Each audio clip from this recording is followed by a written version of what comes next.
Voici le Doc Mayou. Docteur Mayou, bon matin. Oui, Catherine, Raphaël, Serge, Bon que matin. le menu est garni ce matin. Docteur Mayou pourrait faire 1h30, je pense. Oui, non, rapidement, en rafale. Bon, vous voulez commencer par quoi, là? Parce que là, j'ai tellement d'éléments devant oui. moi. J'aimerais me porter à la défense de Michel Cloutier, ce cultivateur de l'Avenir, qui est un petit village tout près de Drummondville. Oui, exactement. Et c'est très important, cette histoire-là. Et j'aimerais aussi décrire très brièvement ce qu'est l'abattage halal. Oui, Alors, une petite anecdote. Oui, bien juste avant, Dr. Mayou, permettez-moi, oui. Je vais remettre en contexte, OK, pour les auditeurs, parce que ça, c'est ce fermier qui a permis à 6000 musulmans d'égorger des centaines de moutons sur sa terre pendant une fête religieuse. Il fait face à des accusations de cruauté envers les animaux. D'accord? Je vais juste replacer les choses. Allez-y. Oui. Alors, j'ai découvert en 1982, grâce à mon ami Youssef, qui voulait abattre son mouton lui-même. J'avais un élevage de moutons à l'époque, et je l'ai amené. Je l'ai regardé faire. Alors, il a immobilisé l'agneau en lui attachant les quatre pattes, et avec un couteau, il a saisi la gorge du mouton qui était immobilisé. Mm-hmm. Il a planté son couteau et coupé les deux carotides. Okay. Alors, la mort est instantanée. C'est important de bien comprendre ça.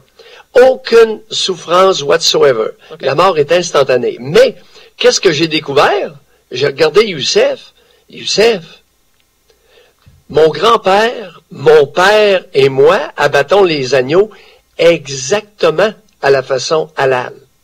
C'est notre tradition au Québec d'abattre les agneaux exactement comme ça. OK.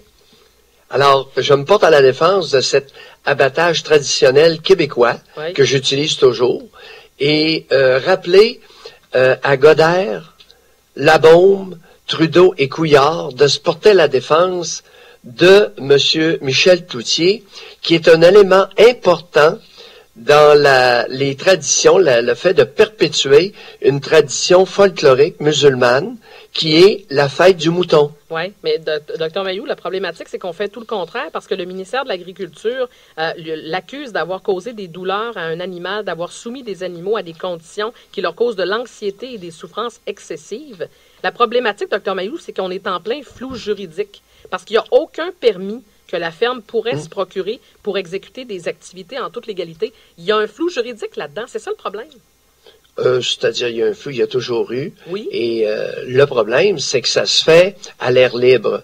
Et les fonctionnaires ne savent pas qu'à l'air libre, il n'y a pas de microbes, il n'y a pas de possibilité de contamination comme dans un abattoir. Oui. Alors, c'est très sain. La plus belle façon d'abattre un animal, nos Amérindiens vont le confirmer, c'est à l'air libre. Mais, puis je reviens, je vais rajouter un deuxième point. Est-ce que ça se peut, encore une fois, c'est sûr que les images peuvent saisir. Quand on voit les agneaux attachés par les pattes, c'est sûr que ça saisit un petit peu, mais c'est beaucoup de l'ignorance, Dr. Mayou. On ne connaît pas, ça frappe l'imaginaire parce qu'on voit le sang, les animaux, et ces gens-là se font passer pour des gens qui n'aiment pas les animaux et qui les maltraitent, alors que la méconnaissance et l'ignorance qu'on a fait qu'on n'analyse pas comme faux ce dossier-là. Est-ce que je suis dans le champ ou... Pas du tout. C'est en plein ça. Alors, mesdames, rassurez-vous, c'est que le folklore musulman se déroule de la même façon que l'abattage traditionnel québécois. Alors, lorsque je tue mon bœuf à chaque année, c'est exactement la façon dont je procède. Okay. En plein air et puis pendu par les pattes comme ça. Est-ce que vous me permettez de parler un peu de multiculturalisme? Je parlais de l'excellente caricature d'Y ce matin et surtout la lettre ouverte de Gérard Bouchard, le co-auteur du rapport Bouchard-Taylor. C'est très intéressant parce que, évidemment, il n'est pas très heureux contre son ancien co-rédacteur du rapport, Charles Taylor, qui a dit finalement que son rapport, ça ne valait pas grand-chose. Lui, Gérard Bouchard, il persiste et signe. Il dit que sa proposition d'interdire les signes religieux pour les employés de l'État, c'est toujours actuel. C'est un peu particulier. Et la caricature est tellement parlante, Dr. Mayou. On s'en va où? On s'en va dans le champ, ce dossier-là? Bien, parlant de caricature, dans le Soleil, hier, à la page 20, on a une belle grosse photo de Harjit Sajjan, qui est notre fameux ministre de la Défense, avec son turban. Catherine, je vais être polie ce matin, je n'utiliserai pas la capine. Alors, Sajid. Et c'est caricatural comme situation. Imaginez-vous donc que la CSST a appelé le groupe constructeur Pomerleau pour leur faire un reproche de ne pas avoir obligé notre ministre de la Défense à se couvrir le turban d'un casque de sécurité. Oui. Ah oui, j'ai vu Imaginez la situation où le responsable du chantier, de la visite de la gang de Bonze d'Ottawa, dit au ministre de la Défense, « Hey, le SIC, tu mets un casque de sécurité comme tout le monde. Incident international, discriminatoire, raciste. Le gars est pendu sur la place publique. » En effet, c'est ça la première. Mais pourtant... Et la CSST se permet de le rabrouer en lui disant, « Mais quel honneur, t'as pas obligé le SIC à mettre un casque de sécurité, toi? » Alors, c'est ça, on est rendu là. Oui. Tu vois le signe ostentatoire, qu'est-ce que ça donne? Ben voilà, et ce n'est que le début, Dr Mayou. Mais alors, Monssadjan, tu fais les manchettes, et Mayou en est fort heureux. Ça fait longtemps, je vous ai parlé. Oui. Je vous ai parlé de la capine, jadis naguère. Oui, on va parler je vous ai dit que ça passerait pas. Oui. À un moment donné, la capine va accrocher, et le turban accroche. Oui. Bien, visiblement, et ce n'est que le début, mais docteur... Alors, Charlot Taylor, pourrais-tu regarder je sais que tu n'as pas l'habitude de feuilleter les journaux francophones, mais mon Charlot, fais-toi donner la copie hier du Soleil, le page 20. Ouais. Tu vas comprendre. Oui, mais justement, mais la problématique, c'est que là, on blâme l'entrepreneur. Je veux dire, outre Pomerleau, ça me fait sourire. Docteur Mayou, demain matin, là, vous et moi et mes collègues ici autour de la table, on doit se rendre, puis ça nous arrive en tant que journaliste ou animateur de devoir se présenter sur des chantiers. Et c'est une obligation de porter le casque de construction.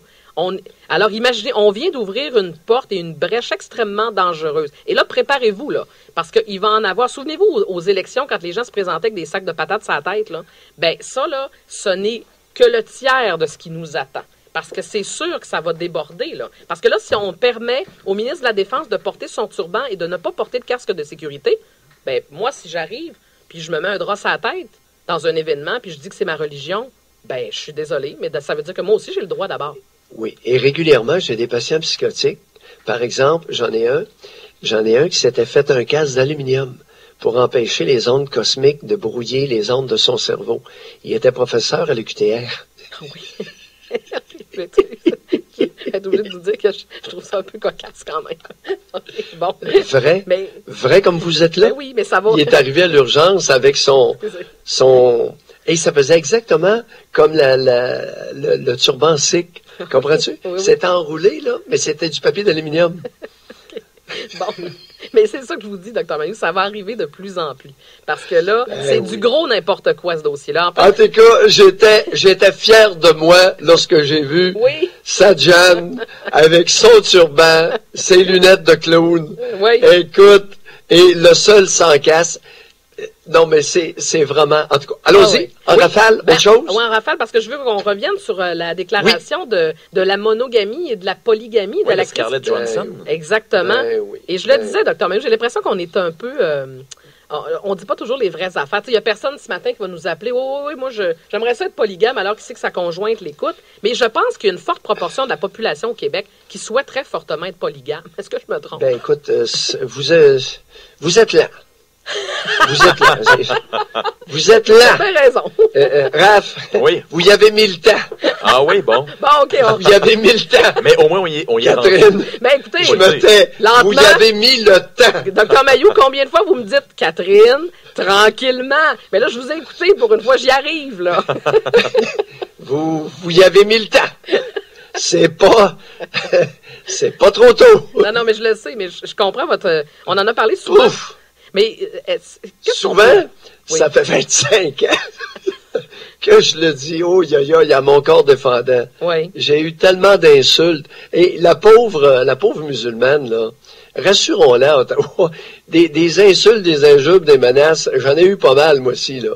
Alors, tu sais, la députée musulmane qui se fait aller le clapet, puis elle fout le bordel, mais ensuite, elle se ramasse avec des injures.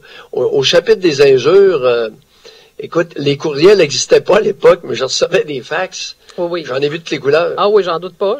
C'est quand on fait Alors, métier. ça veut jouer à la victime, là, on va se partager ça matin. Oui, mais outre ça, si on revient Surtout lorsqu'on attaque le château fort de la monogamie, là, boy. Oui, c'est difficile à aborder ça. C'est violent comme réaction, oui. Mais est-ce que vous pensez que... C'était. Oui. Qu'est-ce que vous voulez dire, c'était?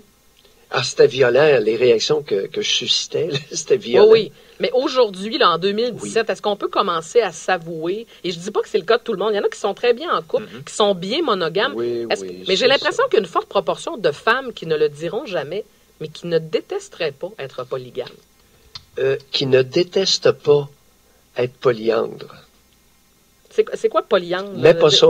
Polyandre, c'est une couple d'hommes. OK, polygame, je suis pas correct quand je dis ça, là? Polygame, l'origine du mot, polygamé, ça veut dire plusieurs femmes, plus d'une femme. OK, polyandre, oui, OK. Et polyandre, c'est plus d'un homme. Oui. Alors, si on veut... Oui, vous avez raison. À l'occasion, il m'arrive d'étaler un peu ma culture, un peu, comme une petite couche de confiture sur un rôti. Mais Doc... Alors, le mot, c'est polyandre. Ah oui, merci. Vous pensez que Oui. Donc, vous pensez que la polygamie, c'est quelque chose qui est là depuis longtemps ou parce qu'en fait, moi, je me dis avec la société de consommation d'aujourd'hui où est-ce qu'on a tendance à prendre puis acheter puis avec tout, tu sais, les nouvelles technologies qui sont hyper rapides, est-ce que c'est venu avec ou c'est déjà là dans le temps? Raphaël, appelle des vieux Inuits de la Côte-Nord.